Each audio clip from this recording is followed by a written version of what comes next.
Olá, você que me escuta. Boa parte do mundo já ouviu falar ou ainda vai no nome de Sigmund Freud.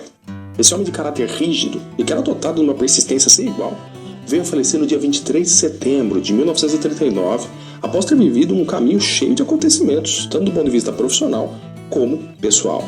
Queria poder apontar nesse momento 6 situações que envolveram o período que antecede a sua vinda ao mundo, como algumas que permearam o meio da sua primeiríssima infância, ou seja, alguns ocorridos entre o primeiro e o terceiro ano de vida. Espero que aprecie.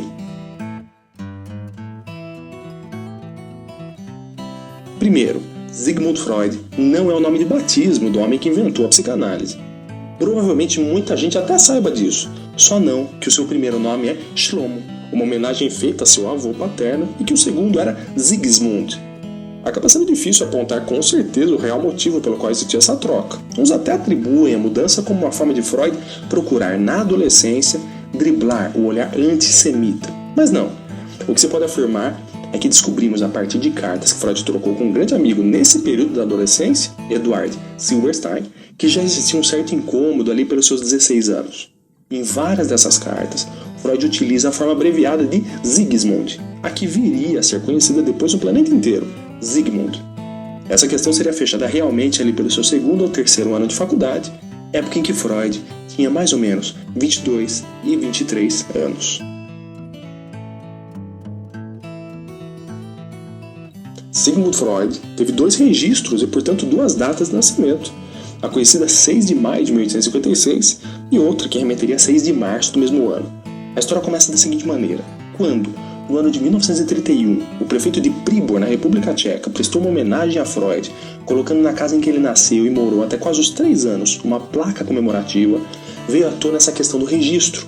Lembrando que na época, ou seja, em 1856, Pribor se chamava Freiberg. E na casa, até então localizada na Schlossergasse 117, hoje dá lugar a um museu que manteve a numeração, mas teve o nome da rua alterada, Zametnitska. Ernest Jones, o biógrafo escolhido a dedo pelo inventor da psicanálise para dar ao mundo as suas versões dos fatos, disse que o ocorrido foi na realidade um lapso do registrador, um ato falho, no melhor sentido do termo.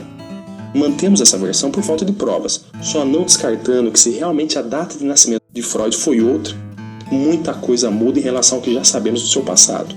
Por exemplo, muda o que já sabemos sobre seu famoso sobrenome, podendo ele ser na realidade outro. Mudaria também o que se conheceu a respeito do passado de Jacob e Amalie, mas, em particular, sobre essa última, mãe de Freud. Deixemos essa questão em suspenso por enquanto. Terceiro, Freud nasceu sobre uma ferraria. Na pequena vila Freiberg, da década de 1850, o censo apurava a existência de cerca de 4.500 habitantes, entre os quais 130 deviam ser judeus. Entre esses judeus havia um ferreiro de nome Zaik, que alugou a parte de cima da casa em que trabalhava para os Freud, que não só nessa época, mas em várias outras, viriam a ficar numa situação péssima, materialmente falando. Foi no segundo andar dessa casa que Freud nasceu às 18h30 de uma provável terça-feira.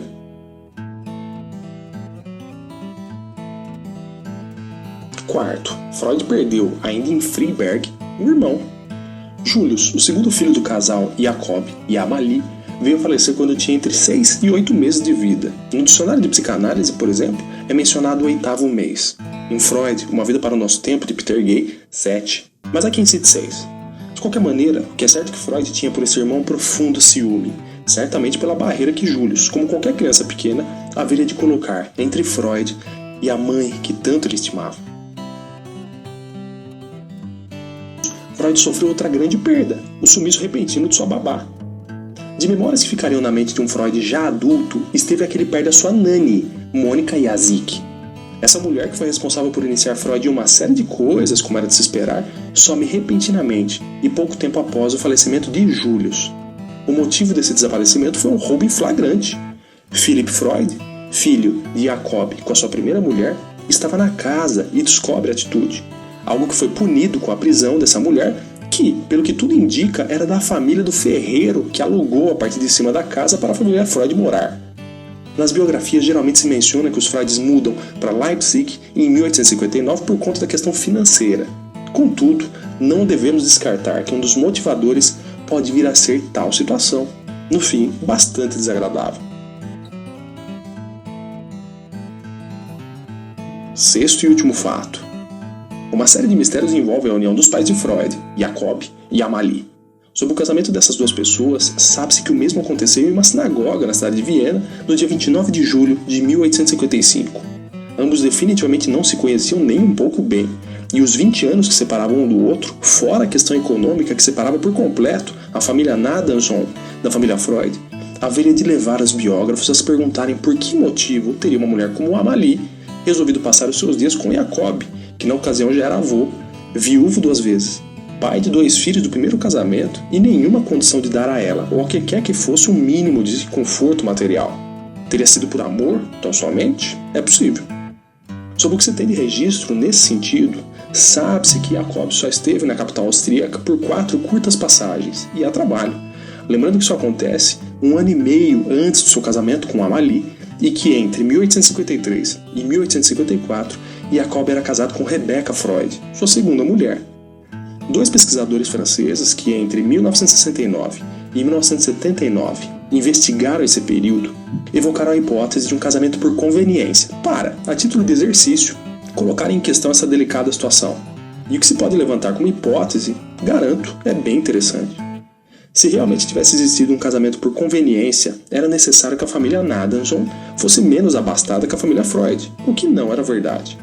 Uma segunda hipótese que também não faria sentido algum era a Amalie ter um possível defeito oculto, quer dizer, padecer de algum tipo de deficiência física ou intelectual, o que justificaria para aqueles tempos uma união entre pessoas de diferentes aspectos. Nunca esse tipo de coisa foi constatado por fotografia ou por qualquer relato de familiares.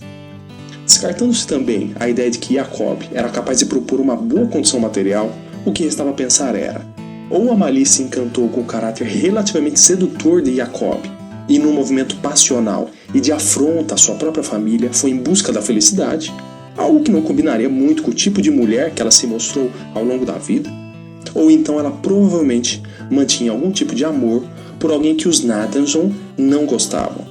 Logo, aproximá-la de Jacob pode ter sido uma forma de afastá-la de um tal destino desonroso à família. Pior um pouco era se Amalie, além de gostar de alguém na ocasião, engravidou deste homem. Para a época, uma mãe solteira era algo terrível, tanto para a pessoa quanto para a sua família, o que levou Glickhorn, autor de um estudo sobre Jacob e Amalie, a trabalhar com a ideia de que essa união tem tido por objetivo encobrir a existência de um filho, cujo pai essa criança nunca chegou a conhecer. E que fique bem claro quem seria essa criança. Ninguém mais, ninguém menos do que Sigmund Freud. Não saberemos tão cedo o que foi que realmente aconteceu nessa parte da pré-história de Freud. Mas se é verdade que Freud foi registrado em 6 de março, o que se tem é a comprovação de 2 situações. Primeiro, que teria existido uma concepção fora do casamento entre Amalie e Jacob, dela com outro homem ou que tenha sido dela com Jacob mesmo. E que se foi de Amalie com outro homem esse filho, Freud teria na realidade outro sobrenome. Algo delicado de se pensar e quem sabe se aceitar. Enfim, espero que tenham gostado desse compilado e se inscreva no canal para ser alertado sobre os próximos vídeos. Até breve.